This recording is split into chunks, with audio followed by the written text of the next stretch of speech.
આઈપીએલની આ ટ્રિવિયામાં આપનું ફરીથી સ્વાગત છે. ગઈકાલે પહેલી મે ગઈકાલે જે મેચ રમાઈ મુંબઈ ઇન્ડિયન્સ અને રાજસ્થાન રોયલ્સ વચ્ચે, તેમાં એક રસપ્રદ વાત બની. મુંબઈ ઇન્ડિયન્સના પહેલા 4 બેટ્સમેને 48+ સ્કોર કર્યો.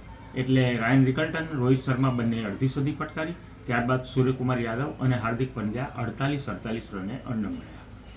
એટલે આઈપીએલના ઇતિહાસમાં અગાઉ 15 વાર એવું બન્યું છે જ્યારે કોઈ ટીમના 3 ખેલાડીએ 48+ સ્કોર કર્યો હોય.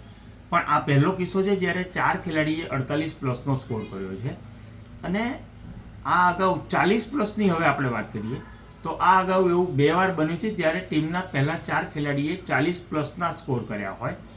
અને નવાઈની વાત એ છે કે બંને સમયે આ પ્રસંગ જયપુરના સવાઈ માનસિંહ સ્ટેડિયમ ખાતે બન્યો હતો.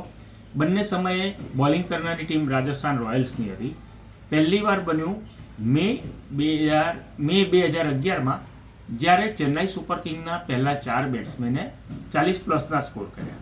અને બીજી વાર બન્યું મે 2025માં, જ્યારે મુંબઈ ઇન્ડિયન્સના 4 બેટ્સમેને 40+ સ્કોર કર્યા. અને તેમાંય જો આપણે વધારે સંશોધન કરીએ તો દર વખતે 4 બેટ્સમેનમાંથી 3 ઇન્ડિયન્સ હતા. કેવું લાગ્યું? નમસ્કાર.